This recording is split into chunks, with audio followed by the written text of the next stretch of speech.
Kapan Rusia didirikan? Sebetulnya jawabannya nggak mudah, karena sepanjang sejarah terdapat lebih dari satu negara Rusia. Sederhananya, Rusia tak serta-merta didirikan atas kesepakatan sekelompok orang. Ada seseorang yang secara sadar menyusun dasar pendirian negara ini.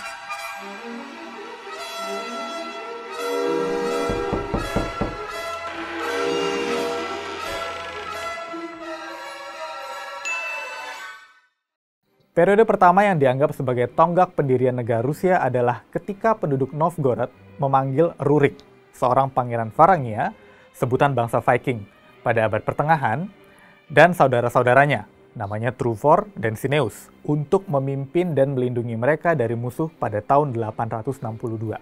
Dari titik inilah sejarawan menelusuri sejarah dinasti Rurikid.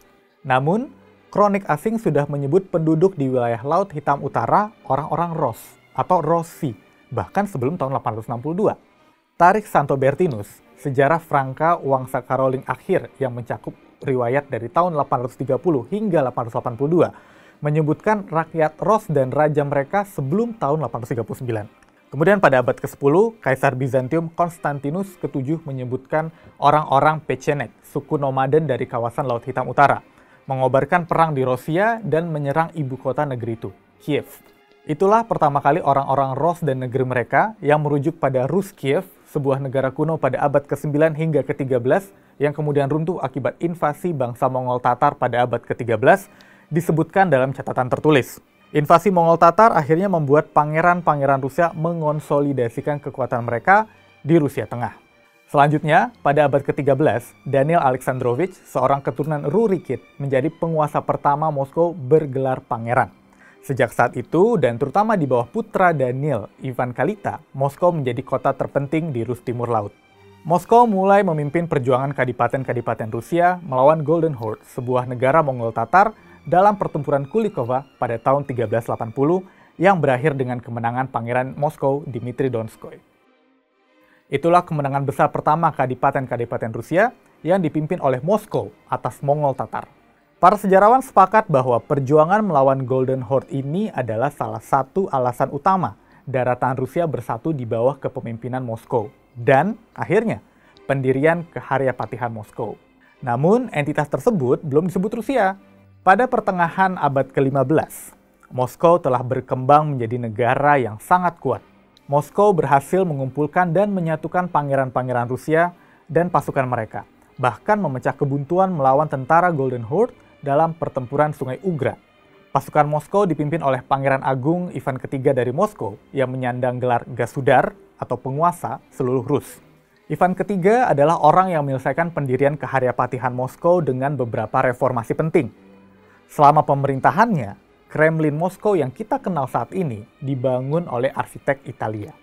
Pada masa pemerintahan Ivan III pula, Katedral Asumsi atau katedral terbesar dan paling dekoratif di seluruh tanah Rusia pada masa itu dibangun.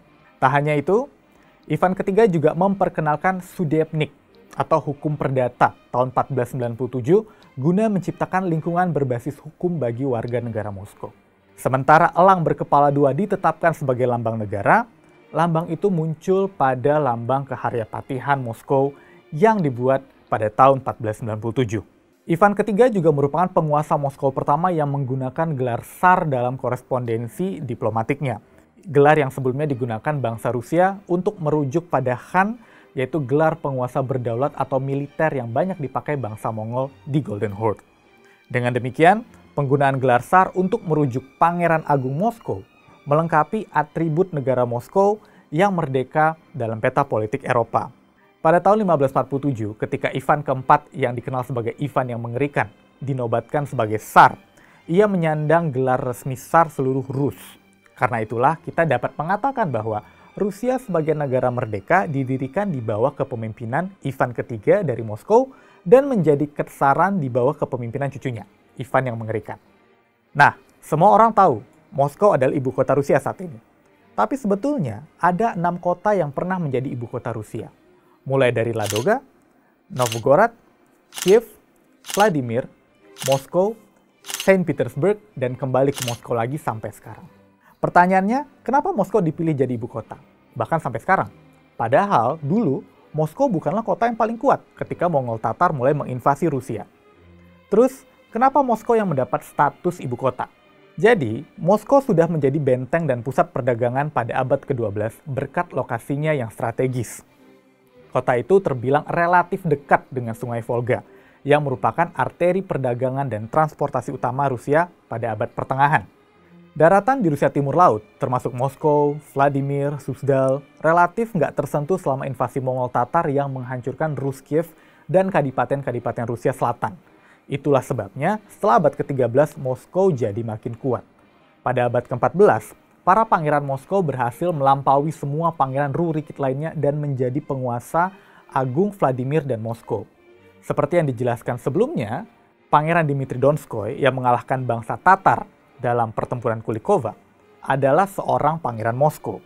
Pada tahun 1389, Vladimir, kota yang dianggap sebagai kota utama Rusia, diberikan kepada para pangeran Moskow sebagai warisan turun-temurun mereka. Nah, sejak saat itulah Moskow dianggap sebagai kota utama di tanah Rusia. Ketika tanah Rusia merdeka dari gerombolan emas atau Golden Horde pada abad ke-15, para pangeran Moskow menjadi penguasanya, dan ketika Ivan yang mengerikan dinobatkan sebagai Tsar pada tahun 1547, negara itu dinamai Ketsaran Rusia. By the way, Anda pastinya tahu bahwa ada beberapa variasi nama ibu kota Rusia. Dalam bahasa Indonesia, kita bilang itu Moskow, diserap dari bahasa Inggris, Moskow.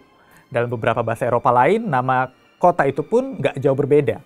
Orang Prancis misalnya menyebut ibu kota Rusia Moskou, orang Belanda Moskow, orang Spanyol Moscou, orang Italia Moska, sedangkan orang Jerman Moskow. Namun dalam bahasa Rusia, nama kota itu sama sekali berbeda. Orang Rusia sendiri menyebutnya Moskva. Beberapa penutur bahasa Inggris sebenarnya sudah cukup akrab dengan kata ini. Sebagai contoh, mereka menggunakannya pada sungai Moskva atau Moskva yang mengalir melalui Moskow. Terus kenapa dalam bahasa Inggris kota itu tetap disebut Moskow, sedangkan sungainya menggunakan nama versi bahasa Rusia? Ternyata ini semua berkaitan dengan nama Moskow yang berubah dari waktu ke waktu. Awalnya, rakyat Rusia, atau lebih tepatnya leluhur bangsa Slavia mereka yang kemudian terpecah menjadi orang Rusia, orang Ukraina, dan Belarus, menyebut kota itu Moskov. Kata Moskov pertama kali disebutkan dalam kronik pada tahun 1147, ketika Pangeran Yuri Dolgoruki menulis surat kepada seorang sekutu, mengundang ke salah satu kota yang ia kuasai. Dia bilang, "Saudaraku, datanglah ke Moskov." Nah, karena kronik itu ditemukan pada 1147, itu kemudian dianggap sebagai tahun didirikannya Moskow. Dan Yuri Dolgoruki dipercaya sebagai pendiri kota tersebut. Padahal, nggak ada yang tahu secara pasti ya, kota itu bisa jadi telah dibangun beberapa abad sebelumnya. Dan Yuri kebetulan menaklukkannya. Nah, desainer Artemy Lebedev meringkas sejarah nama kota itu dengan cukup baik. Katanya, Moskow adalah salah satu dari sedikit contoh kata yang terlestarikan dengan baik dalam bahasa lain. Dulu, kota itu disebut Moskov. Itulah nama yang diperkenalkan kepada orang-orang asing yang kemudian menuliskannya dengan cermat. Moskow. Saat itu, huruf W dilafalkan seperti V. Jadi setiap kali saya melihat tanda yang menyebutkan Moskow, saya berpikir bahwa toponim atau asal-usul penamaan nama tempat dari abad pertengahan masih kekal dalam bahasa Inggris, meski menghilang dari bahasa Rusia. Baik Moskow, Moskow, Mosku, maupun versi Eropa lainnya nggak berbeda jauh dengan nama asli kota itu, Moskov. Ejaan kata itu hanya disesuaikan dengan bahasa masing-masing. Ini bukan sesuatu yang perlu diperdebatkan, karena setiap bahasa memiliki aturan ejaannya masing-masing. Sementara di Rusia, orang-orang menggunakan Moskva. Meski begitu, semua orang tahu persis apa yang dimaksud orang asing ketika mereka mengatakan Moskow. Di Indonesia, ada dua versi yang biasa digunakan, Moskow dan Moskwa. Meski diserap dari bahasa Inggris, kata Moskow bisa dibilang sebagai kata yang paling mirip dengan nama aslinya. Sementara itu, di Wikipedia misalnya, dan beberapa media lokal, lebih memilih Moskwa yang diserap dari bahasa Rusia. Nah, kata mana yang sebaiknya Anda gunakan? Sebetulnya nggak ada aturan khusus. Kita boleh menyebut ibu kota Rusia itu Moskow atau Moskwa, tapi orang Rusia sendiri selama ini selalu menggunakan kata Moskow, alih-alih Moskwa. Kenapa? Itu nggak lebih dari sekedar preferensi aja. Saya Fauzan, daerah Syabion untuk Asumsi.